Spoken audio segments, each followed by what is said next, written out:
الحمد لله رب العالمين والعاقبة للمتقين والصلاة والسلام على سيد الأنبياء والمرسلين خاتم النبيين محمد وعلى آله وصحبه أجمعين أما بعد۔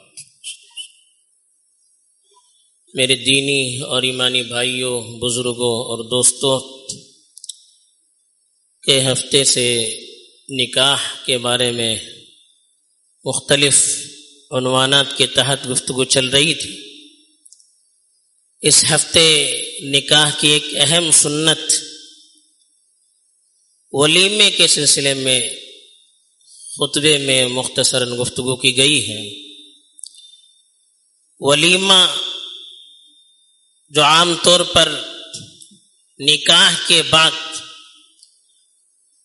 مردوں کی طرف سے جو دعوت کی جاتی ہے اس کو ولیمہ کہا جاتا ہے، ورنہ یوں تو ہر دعوت جو کسی مناسبت سے خوشی وغیرہ کی بنیاد پر کی جاتی ہے وہ بھی ولیمہ ہی کہلاتی ہے، لیکن عام طور پر مشہور اسی دعوت کو جو نکاح کے بعد جو دعوت ہوتی ہے اس کو ولیمہ کہا جاتا ہے۔ یہ اللہ کے رسول صلی اللہ علیہ وسلم کی اہم سنت ہے۔ اللہ کے رسول صلی اللہ علیہ وسلم کا معمول تھا کہ نکاح کے بعد جب رخصتی ہو جاتی اور بیوی سے ہم بستری ہو جاتی اس کے بعد ولیمہ کیا کرتے تھے۔ تو ولیمے کا وقت کیوں تو نکاح کے بعد سے شروع ہوتا ہے، لیکن علماء نے لکھا ہے کہ افضل وقت جب بیوی سے ہم بستری ہو جائے اس کے بعد ولیمہ کرنے کا وقت زیادہ افضل ہے، ورنہ نکاح کے بعد بھی فوراً ولیمہ کیا جائے تو وہ بھی ولیمہ ادا ہو جائے گا، اس میں کسی کا اختلاف نہیں ہے۔ اللہ کے رسول صلی اللہ علیہ وسلم کا عام طور پر یہ معلوم علماء نے لکھا ہے کہ آپ نکاح کے فوراً بعد ولیمہ نہیں کرتے تھے بلکہ شب زفاف کے بعد ولیمہ کیا کرتے تھے۔ اب ولیمہ کیوں کیا جاتا ہے، کیا حکمت ہے؟ علماء نے اس کی بھی کئی حکمتیں بیان کی ہے۔ سب سے پہلی چیز تو یہ ہے کہ انسان جب اس کو کوئی خوشی ہوتی ہے تو خوشی کے موقع پر کھلانے کی عادت ہوتی ہے۔ تو نکاح کی جو سنت ہے اس سے نکاح کرنے والے کو جو خوشی حاصل ہوتی ہے ہم سوچ نہیں سکتے۔ اس خوشی کے موقع پر وہ اپنے ساتھیوں کو بھی اپنی خوشی میں شریک کرنا چاہتا ہے اور اس کا اظہار دعوت کے ذریعے سے کرتا ہے۔ دوسری حکمت لکھی ہے کہ چونکہ نکاح کے موقع پر بہت سارے لوگ جمع ہوتے ہیں، رشتہ دار، دوست، احباب، تو اس لیے ان کی عزت اور ان کا اعزاز بھی اسی میں ہے کہ ان کو کچھ کھلایا جائے، پلایا جائے اور ان کی آؤ بھگت کی جائے۔ تیسری جو بات لکھی ہے کہ اللہ کی اس نعمت پر شکر ادا کرے، تو شکر کے بہت سارے طریقے ہو سکتے ہیں، اس میں سے ایک طریقہ یہ بھی ہے کہ آدمی دوسروں کو کھلا کر، دوسروں کو خوش کر کے اللہ کا شکر ادا کرتا ہے۔ چوتھی چیز نکاح کا اعلان ہونا چاہیے۔ تو نکاح کے اعلان کی جو مختلف ذرائع ہیں اس میں سے ایک ذریعہ یہ بھی ہے کہ دعوت کر کے لوگوں کے اندر اعلان کیا جائے کہ ہمارا نکاح ہو چکا ہے، فلاں سے ہمارا نکاح ہو چکا ہے، تاکہ نکاح اور بغیر نکاح کے جو تعلق ہوتا ہے اس میں فرق کیا جائے۔ تو اس طرح کی بہت ساری حکمتیں علماء نے اپنی اپنی کتابوں میں لکھی ہے، ہم تفصیل سے کتابوں میں پڑھ سکتے ہیں۔ اب ولیمے کی مقدار کیا ہو، کتنا ولیمہ کیا جا سکتے؟ ہم لوگ سمجھتے ہیں کہ ولیمہ کا مطلب یہ کہ بہت بڑی دعوت کی جائے، ہمارے پاس استطاعت ہو یا نہ ہو، ہمیں سمجھتے ہیں کہ اگر استطاعت نہ ہو تو قرض لے کر بہت بڑی دعوت کیا جائے، پورے گاؤں والوں کو بلایا جائے، 1000 لوگوں کو بلایا جائے۔ ہم نہیں سمجھتے کہ ولیمہ اس کا مطلب ہے۔ ولیمے کا یہ مطلب نہیں۔ ولیمہ آپ اپنی استطاعت کے مطابق کیجیے، اللہ نے دیا ہے تو بڑا ولیمہ کیجیے۔ اگر آپ کے ہاتھ میں پیسے نہیں ہیں، تنگ دستی ہے، تو پھر آپ اپنی حیثیت کے مطابق کیجیے، اپنی حیثیت سے زیادہ کا ولیمہ نہیں کرنا چاہیے۔ اللہ کے رسول صلی اللہ علیہ وسلم سے مختلف موقعوں پر مختلف مقدار منقول ہے۔ بعض روایتوں میں آتا ہے کہ اللہ کے رسول صلی اللہ علیہ وسلم نے اپنی کسی بیوی کا ولیمہ 2 مد جو پر کیا. اتنا 1 کلو چاول ہوگا, اس سے کچھ زیادہ. کتنے لوگ کھا سکتے ہیں؟ 10 آدمی کھا سکتے ہیں, 15 آدمی کھا سکتے ہیں. اتنا مختصر سا ولیمہ, گنجائش اتنی تھی.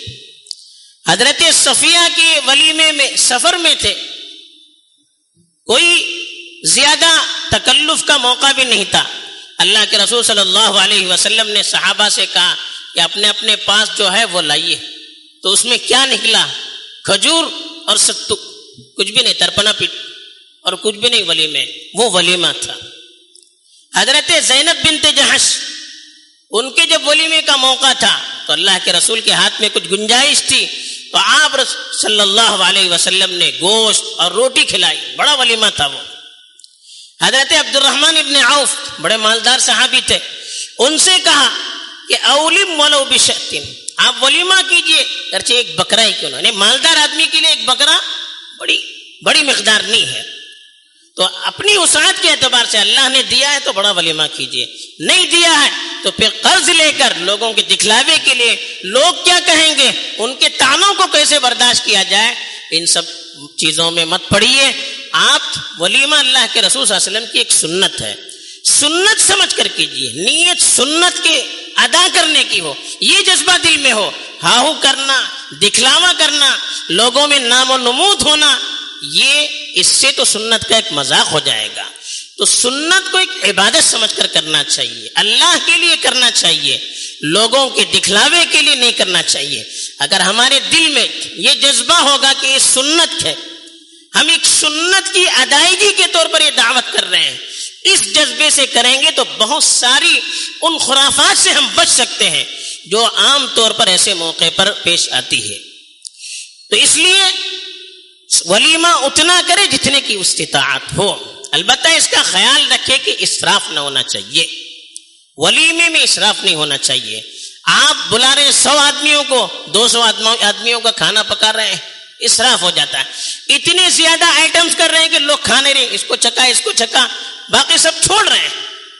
اب کیا وہ کھانا جو ویسٹ ہو رہا ہے, کیا اللہ کے پاس حساب دینا نہیں ہے؟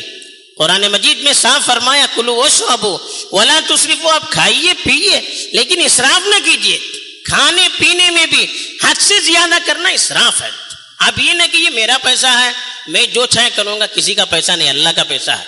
وَمِمَّا رَزَقْنَاهُمْ يُنْفِقُونَ, اللہ نے کہا ہم نے جو دیا ہے اس میں سے وہ خرچ کرتے ہیں.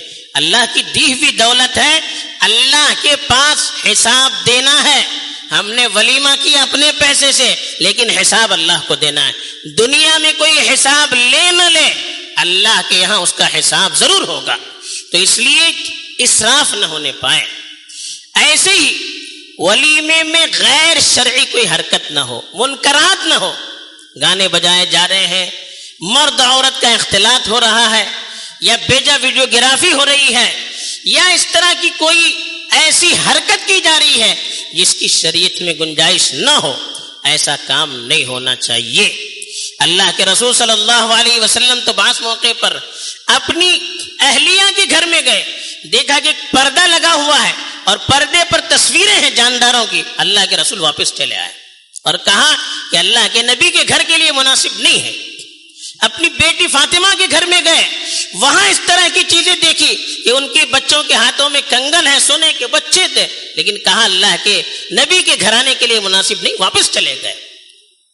تو پھر دوسروں کا کیا کہنا, اپنے گھرانے میں اللہ کے رسول کا یہ معاملہ تھا.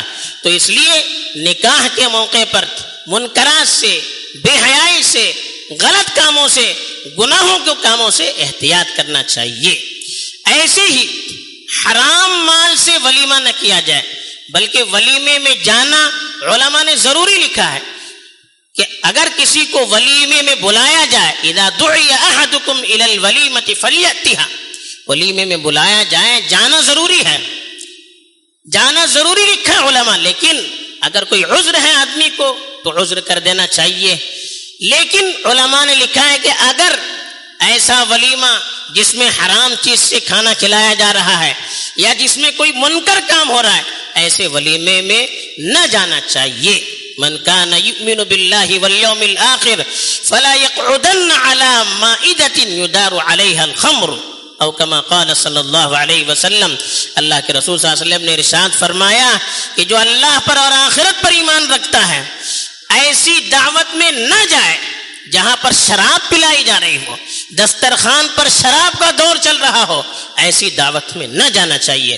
تو ایسی دعوت جس میں حرام چیز ہو، حرام مال سے کھانا پکا ہو، یا مشتبہ مال زیادہ ہو، یا اس میں کوئی منکر ہو رہا ہو، ایسی دعوت میں شرکت سے بھی روکا گیا ہے. البتہ وہ شخص جس کے جانے سے ان منکرات کو روکا جا سکتا ہے، لوگ ڈر کے مارے منکرات سے باز آ سکتے ہیں، تو ایسے آدمی کو جانا چاہیے تاکہ اس کی وجہ سے وہ منکر روک جائے. ورنہ اگر اس کے جانے سے کوئی فائدہ نہ ہو، منکر چلتا رہے، تو وہ خود گنہگار ہو جائے گا کہ ایسی مجلس میں شریک ہو گیا ہے جس میں جانا اس کے لیے مناسب نہیں ہے. ایسے ہی دعوت میں جب ہم جائیں، بلاتے ہیں، بلائیں تو جائیں، بن بلائیں نہیں جانا چاہیے.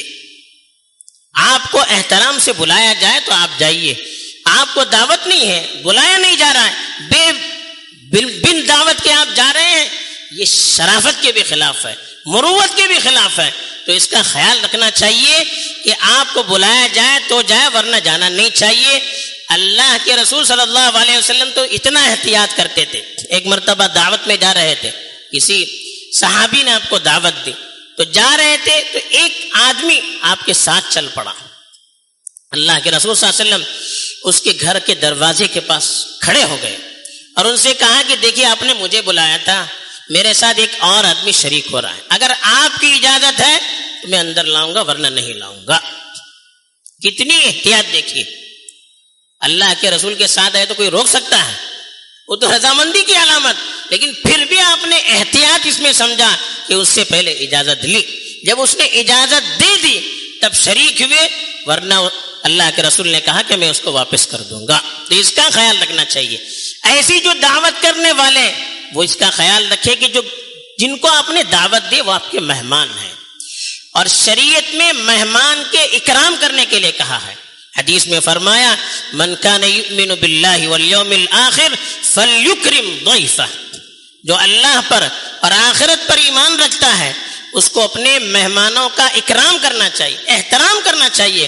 ایسا نہیں کہ مہمان کو بلائیے، لین پر کھڑا کیے ہیں، بھیک مانگنے والے کی طرح اپنے اپنی پلیٹ لے کر آئے، وہ لے رہے ہیں وہاں سے اور جا رہے ہیں. یہ اکرام ہے، یہ توہین ہے مہمانوں کی. ایسی دعوت میں جانا نہیں چاہیے جہاں پر مہمانوں کی توہین ہے. ہم دوسری جگہ دیکھتے ہیں یہاں کا فیشن، وہاں کا فیشن، وہاں کا فیشن. ہم یہ نہیں سوچتے ہیں کہ ہم مسلمان ہیں، ہمارے سامنے ایک شریعت ہے، ہماری اپنی تہذیب ہے، ہمارے نبی نے ہمیں اپنے آداب سکھائے ہیں. ہمیں دوسروں کی تقلید سے، دوسروں کے پیچھے چلنے سے، دوسروں کے فیشن کو اختیار کرنے سے روکا ہے. یہ ہم سوچتے نہیں ہیں وہاں وہ فیشن ہے، وہاں وہ فیشن ہے، ہم اپنے یہاں بھی اس طرح سے کر رہے ہیں. تو یہ مہمان کے اکرام کے خلاف ہے کہ ان کو دعوت دیا جائے، ان کے ہاتھ میں پلیٹ تھما دی جائے کہ پلیٹ لیجئے اور لائن میں کھڑے ہو جائیے اور بھکاریوں کی طرح لیتے رہیے. یہ کوئی اعزاز نہیں ہے، توہین ہے.